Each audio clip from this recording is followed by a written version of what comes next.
रामपुर गांव की, जहां की मिट्टी की सौंधी खुशबू से कहीं ज्यादा चर्चा भोलू के हाथों से बने मिट्टी के हांडी मटन की होती थी। भोलू एक सीधा साधा इंसान था, जिसकी दुनिया उसकी पत्नी फूलकली और उसकी बीमार बेटी मुन्नी के इर्द गिर्द सिमटी हुई थी। गरीबी की मार और बेटी की बीमारी के बीच भोलू के पास अगर कुछ था तो वो था उसके हाथों का हुनर। हर रोज सूरज की पहली किरण के साथ भोलू माखनलाल के ढाबे की ओर निकल पड़ता। माखनलाल, जो गांव का सबसे रईस और रसूखदार आदमी था, वो भोलू को सिर्फ इसलिए बर्दाश्त करता था क्योंकि भोलू के बिना उसका ढाबा महज ईंट पत्थरों का एक ढांचा था। सुबह के करीब 10 बज रहे थे। ढाबे के चूल्हे सुलग चुके थे, लकड़ियों के जलने की आवाजें आ रही थीं। भोलू पूरी तन्मयता के साथ मिट्टी की हांडियों में मटन, सरसों का तेल और खड़े मसाले मिला रहा था। तभी माखनलाल अपनी भारी कदकाठी के साथ मटकता हुआ आया और मटन की हांडी को देखने लगा। अरे ओ भोलू, आज क्या बात है रे? हांडी मटन में वैसी महक क्यों नहीं आ रही? अब तक तो पूरा गांव इस खुशबू से जाग जाना चाहिए था। अभी तक एक भी ग्राहक दिखाई क्यों नहीं दिया? कहीं ऐसा तो नहीं कि अब तू भी काम चोरी करने लगा है? अरे मालिक, थोड़ा सब्र तो करो।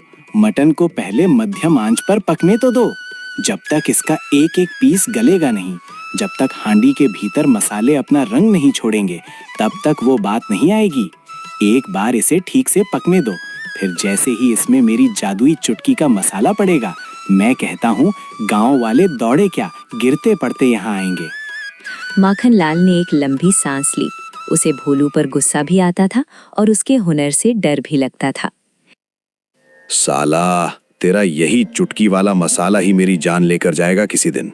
सच बता भोलू, इसमें डालता क्या है तू? मैं मालिक हूँ इस ढाबे का, और जब लोग तेरी इतनी बढ़ाई करते हैं तो मुझे सच में बुरा लगता है। दिल करता है कि काश मैं भी तेरे जैसा कारीगर होता। मालिक, आप ये क्या कह रहे हैं? सब कुछ तो आप ही का है। मैं जो कुछ कमाऊंगा वो आपका ही होगा, चाहे ज्यादा कमाऊं या थोड़ा। आखिरी हक तो आपका ही है। और देखिए, अब महक उठना शुरू हो गई है। अब बस आप ग्राहकों को संभालिए।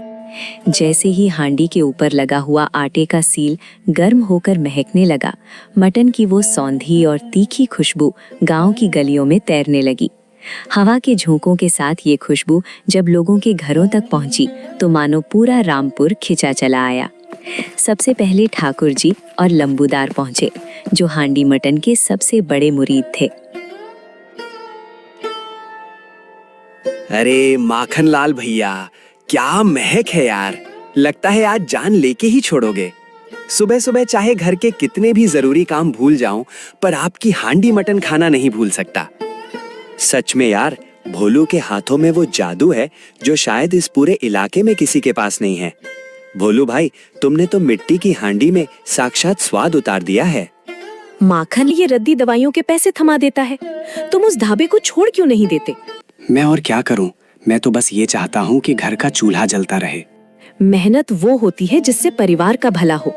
तुम रोज एक ही दवा लाते हो क्योंकि तुम्हारे पास बड़े डॉक्टर की फीस के पैसे नहीं होते। अरे इसे किसी बड़े शहर के अस्पताल में दिखाओ, अच्छे डॉक्टर से इलाज करवाओ, तब जाकर ये ठीक होगी। क्या तुम अपनी आंखों से इसे मरते हुए देखना चाहते हो? मैं सेठ से पैसे मांगता हूँ, कल ही जाकर बात करूंगा। तुमने पहले भी कई बार कहा, पर वो हर बार बहाना बना देता है। अगर वो कल पैसे नहीं देता तो ये तुम्हारा आखिरी दिन होना चाहिए उस ढाबे पर। अगर यहाँ रहकर मेरी बेटी का इलाज नहीं हो सकता तो काम छोड़ो और शहर जाओ। वहाँ मजदूरी करोगे तो भी शायद इससे ज्यादा कमा लोगे, पर मैं अब और इंतजार नहीं कर सकती। परेशान मत हो फूलकली, तुम सही कह रही हो। अब पानी सिर से ऊपर निकल गया है। कल मैं आखिरी बार माखनलाल से पैसे मांगूंगा, अपनी मेहनत का हक मांगूंगा। अगर उसने मना किया तो कल ही मैं उस ढाबे की दहलीज छोड़ दूंगा और शहर निकल जाऊंगा। मुन्नी को कुछ नहीं होने दूंगा। अगले दिन भोलू तेजी से ढाबे की ओर बढ़ रहा था क्योंकि वो लेट हो गया था, पर वहां पहुंचते ही साले नालायक हरामखोर, तुझे क्या लगता है कि ये तेरे बाप का ढाबा है? जब मर्जी आएगी तब मुंह उठाए चला आएगा। इतना लेट? सूरज सिर पर चढ़ा है और अभी तक चूल्हा भी नहीं सुलगा। अगर आज मेरे ग्राहक खाली हाथ लौटे ना तो याद रखना, मुझसे बुरा कोई नहीं होगा। तेरी हड्डियां तुड़वाकर इसी हांडी में भर दूंगा। मालिक, आज आंख लग गई थी। असल में तबीयत भी कुछ ठीक नहीं लग रही है। शरीर में जान नहीं है। तबीयत सही हो या तू मर जाए, मुझे उससे कोई मतलब नहीं। जब पैसे लेता है तो हाथ बराबर चलना चाहिए। काम चोरी करने के बहाने मत ढूंढ। सुन, मैं अभी घर जा रहा हूँ। मेरे घर खास मेहमान आ रहे हैं। शाम तक लौटूंगा। तब तक तू सारा मटन बेचेगा। और हाँ, एक पैसे की भी हेला फेरी या चोरी मत कर। मालिक, मुझे यहाँ काम करते हुए 10 साल बीत गए। इन 10 सालों में अगर मैंने कभी 1 रुपए की भी बेईमानी की हो तो आप जो कहें वो सहूं। पर मालिक, शहर के बड़े बड़े रेस्टोरेंट फेल हैं इसके आगे। ओ भाई, क्या बना रहे हो बाबूजी? ये रामपुर का मशहूर हांडी मटन है। बैठिए, थकान मिट जाएगी। खुशबू तो कमाल की है, पर क्या स्वाद में भी मैसी है? बाबूजी, ये सिर्फ मटन नहीं है, इसमें इस गांव की मिट्टी की सौंधी खुशबू है और एक लाचार पिता की मेहनत। मैं यहाँ का मालिक नहीं हूँ, बस एक नौकर हूँ। मेरी बेटी बीमार है और मैं उसी के लिए ये हुनर आजमाता हूँ। दोनों बाबुओं ने एक दूसरे की ओर देखा, फिर भोलू की लगाई हुई प्लेट से पहला निवाला लिया। मटन का टुकड़ा मुंह में जाते ही मानो घुल गया। मसालों का वो तालमेल देखकर दोनों हैरान रह गए। भोलू भाई, तुम यहाँ क्या कर रहे हो? तुम्हारे हाथ में तो साक्षात अन्नपूर्णा का वास है। अगर तुम्हारा मालिक तुम्हारी कदर नहीं करता तो तुम्हें यहाँ रहने की जरूरत नहीं है। अपनी बेटी का इलाज करो, फिर खुद का कुछ शुरू करने की सोचो। भोलू की आंखों में नमी आ गई। तभी पहले बाबू ने अपनी जेब से बटुआ निकाला। ये लो 100 रुपए, ये तुम्हारे मालिक को दे देना खाने के पैसे। और ये 5000 रुपए, ये तुम्हारे लिए हैं। इसे अपनी बेटी के इलाज के लिए रखो और जब वो ठीक हो जाए तो अपना एक ठेला खोलना।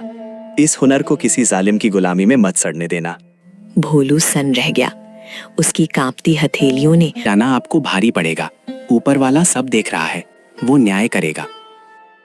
ऊपर वाला देख रहा था, तभी तो मुझे तेरी हकीकत पता चली। साले चोर, मुझे सब पता चल गया है कि तू पिछले कई सालों से मेरे ढाबे से पैसे चुरा रहा था। आज जो तू अकड़ दिखा रहा है वो उन्हीं चोरी के पैसों की गर्मी है। मालिक, जब हुनर का मुकाबला ना कर सको तो इल्जाम चोरी का लगा दो। वाह, ये खूब रही। मैंने कभी एक ढेला इधर उधर नहीं किया और आप मुझ पर ये कीचड़ उछाल रहे हैं। चला जा यहाँ से, वरना याद रख, मेरा ये नया कारीगर मटन बनाने के साथ साथ गला काटना भी बखूबी जानता है। अगर अपनी खैरियत चाहता है तो अपनी शक्ल यहाँ दोबारा मत दिखाना।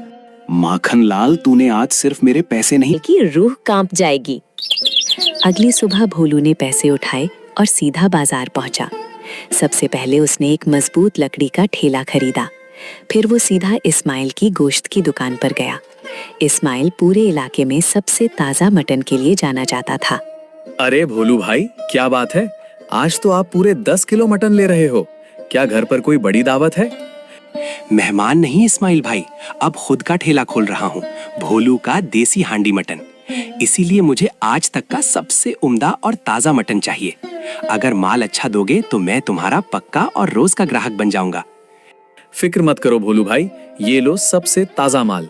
अगर खाने वाले की उंगलियां ना चिपक जाएं और स्वाद में कोई कमी रह जाए तो आकर मटन मेरे मुंह पर फेंक देना और पैसे वापस ले जाना।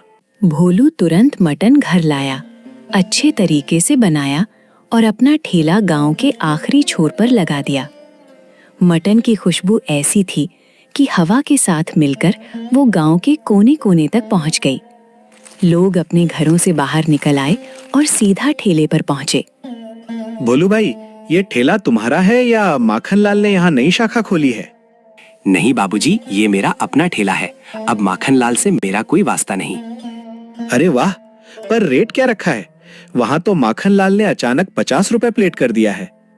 बाबूजी, यहाँ सिर्फ 30 रुपए प्लेट मिलेगा। भर पेट खाइए और दुआ दीजिए।